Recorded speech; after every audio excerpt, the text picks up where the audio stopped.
అందరికీ నమస్కారం. Welcome to our channel. Nellore జిల్లా ఆంధ్రప్రదేశ్లోనే రాజకీయాలకంటూ ఒక ప్రత్యేకమైన స్థానం సంపాదించుకున్నటువంటి జిల్లా నెల్లూరు జిల్లా.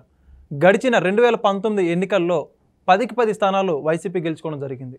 అయితే అటువంటి జిల్లాలో నేడు వైసీపీ నాయకులే కరువైపోయారు. ఎవరైతే అధికారంలో ఉండగా 2019 నుంచి 24 వరకు అధికారాన్ని అడ్డంగా పెట్టుకొని అరాచకాలు సృష్టించారో ఆ నాయకులు కూడా ఇప్పుడు అడ్రస్ లేకుండా పోయారు. అయితే ఆ నాయకులందరూ ఏమైపోయారు? వారికి సంబంధించి ఇప్పుడు ఆ నెల్లూరు జిల్లాలో వైసీపీ పార్టీ పరిస్థితి ఏంటి, దీనికి సంబంధించి పూర్తి విశ్లేషణ ఇవ్వడానికి మనతో ఉన్నారు సీనియర్ జర్నలిస్ట్ కనకదుర్గ గారు. మేడం నమస్కారం. నమస్తే అండి. మేడం, మనం చూసాం నెల్లూరు జిల్లా అంటేనే రాజకీయాల్లో ఒక ప్రత్యేకమైన స్థానం. నెల్లూరు పెద్దరెడ్లు అంటుంటారు, వగైరా వగైరా విధంగా ఫేమస్ అక్కడ. అటువంటిది నెల్లూరు జిల్లాలో అనిల్ కుమార్ యాదవ్ గారు గతంలో నీటిపారుదల శాఖ మంత్రిగా చేశారు, రాష్ట్ర ప్రజలందరికీ కూడా తెలిసింది.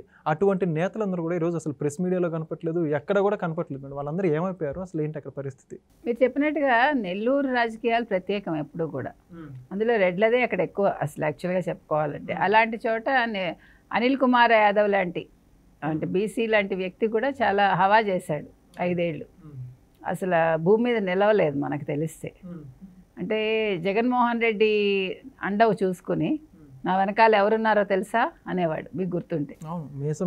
అందులో తొడగొట్టి మీసం మెలేసి చూసుకుందాం రా అని చంద్రబాబు నాయుడిని తిట్టి, పవన్ కళ్యాణ్ తిట్టి, లోకేష్ని తిట్టి ఇవే చేసేవాడు ఆయన.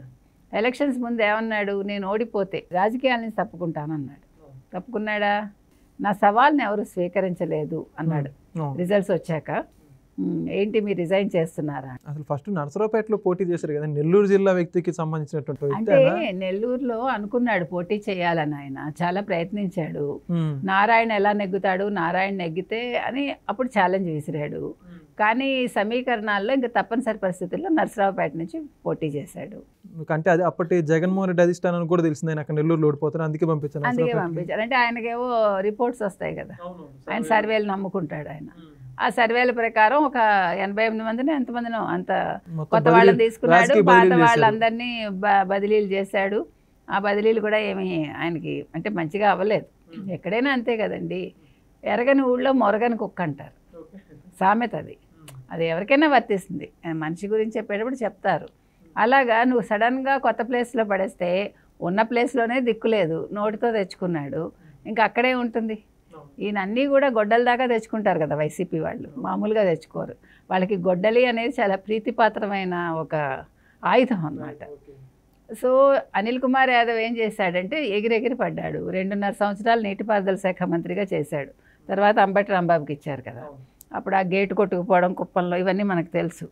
అంటే వీళ్ళకి ఆ శాఖ ఏంటో తెలియదు వాళ్ళకి. పాప అంబటి రాంబాబు ఓపెన్గా ఒప్పుకున్నాడు, పోలవరం అంటే ఏంటో నాకే అర్థం కాలేదు, ఇంక చంద్రబాబు గారికి ఏం అర్థం అవుతుందని.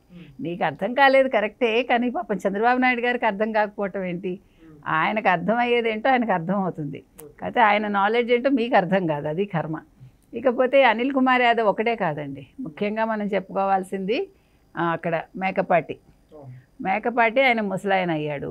ఆ విక్రమ్ రెడ్డి ఏమీ చేయట్లేదు. తర్వాత మనం తీసుకుంటే కాకాని గోవర్ధన్ రెడ్డి, వీళ్ళందరూ కూడా హేమీలో ఒకప్పుడు. తర్వాత సర్వేపల్లి.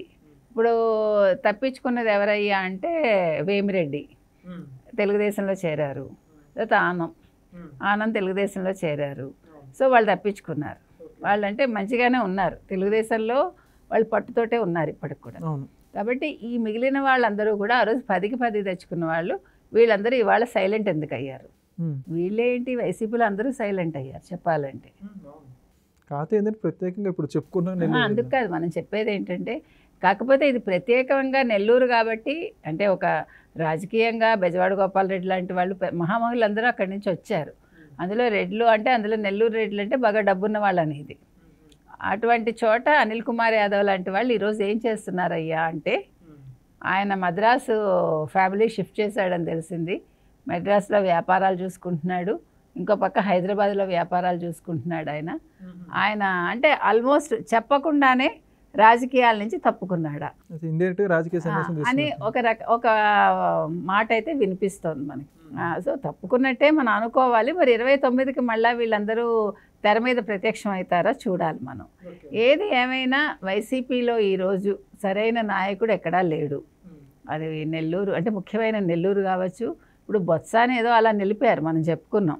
ఎందుకంటే మనకు ఉత్తరాంధ్రకి బొత్స అవసరం కాబట్టి బతిమాలి ఎమ్మెల్సీ చేసుకున్నాడు జగన్మోహన్ రెడ్డి. తర్వాత ఇప్పుడు తన చుట్టూ ఉన్న వాళ్ళు ఎవరున్నారు ఆయన దగ్గర చెప్పండి? ఒక్కడైనా ఉన్నాడా? ఎవరు కనపట్లేదు, కనపట్టల్లా వినపట్టల్లా. రోజా మాయమైపోయింది. వల్లభనేని మరి ఎక్కడ చంపయ్యాడో తెలియదు, మనం 100 సార్లు చెప్పుకుంటున్నాం. కొడాలి నాని గారు అసలు సైలెంట్ అయిపోయాడు. ఏంటో జగన్మోహన్ రెడ్డి అదే మరి. అంటే ఏదైనా కూడా కప్పలు ఎప్పుడు వస్తాయండి? వర్షం పడి నీళ్లు ఉన్నప్పుడు కదా. ఇప్పుడు ఎలక్షన్లో ఓడిపోయాడు జగన్మోహన్ రెడ్డి, ప్లస్ కేసుల్లో ఉన్నాడు. అలాంటి స్కాముల్లో వీళ్ళు లేరు కాబట్టి వీళ్ళందరూ దూరంగా ఉన్నారు. ఒక రకంగా అదృష్టవంతులు నన్ను అడిగితే. అంటే వాళ్ళ స్కామ్లు వాళ్ళకున్నాయి అంటున్నారు కదండి. ఎంత ఉన్నా ఈ రకమైన స్కామ్స్లో ఇరుక్కోలేదు కదా. మనం అదే చెప్పుకున్నాం మనం. అంటే ఇలాంటి స్కామ్స్ కాకుండా ఏవో చిన్న చిన్నవి చేసుకున్నారు వాళ్ళ పరిధిలో వాళ్ళు. కానీ అక్కడ ముఖ్యమైన స్కామ్స్లో అందరూ వాళ్ళే ఉన్నారు కాబట్టి జగన్మోహన్ రెడ్డికి వీళ్ళు ఆ రకంగా తప్పించుకున్నారు నన్ను అడిగితే. ఇది కూడా మంచిదైంది. వీళ్ళు ఎంతసేపు జగన్మోహన్ రెడ్డి మా వెనకాల ఉన్నాడు, లేకపోతే జగన్మోహన్ రెడ్డి కోసం మేము ప్రాణాలు ఇచ్చేస్తాము, ఇంకేముంది మేము ఆయనకు అండగా ఉన్నాము, మేమందరం ఆయనకి పిల్లర్స్ వైసీపీలో అన్న వాళ్ళందరూ వీళ్ళెవరూ కూడా పెద్ద పెద్ద స్కామ్స్లో ఎవరు ఇరుక్కోవాలా.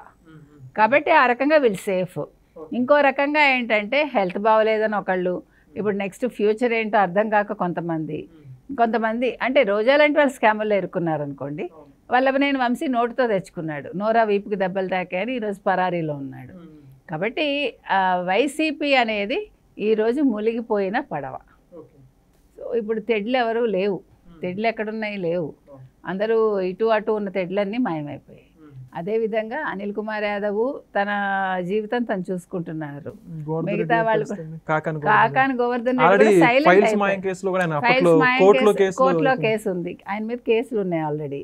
ప్లస్ ఇప్పుడు కొంచెం సైలెంట్గా ఉన్నాడు. అంటే ఎప్పుడు ఏం జరుగుతుందని భయపడుతున్నాడు, ఏ ఊరుమురు నా మీద పడుతుంది అని.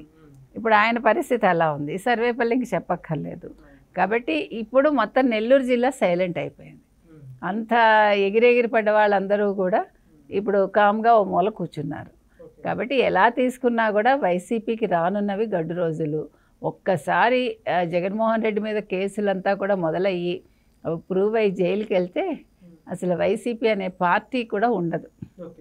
ధన్యవాదాలు మేడం, చక్కటి విశ్లేషణ చూశారు కదండి. నెల్లూరులో వైసీపీ పార్టీ పరిస్థితి ఒక చక్కటి విశ్లేషణ ఇవ్వడం జరిగింది. మరొక వీడియోతో మరొకసారి మీ ముందుకు వస్తాం. ధన్యవాదాలు.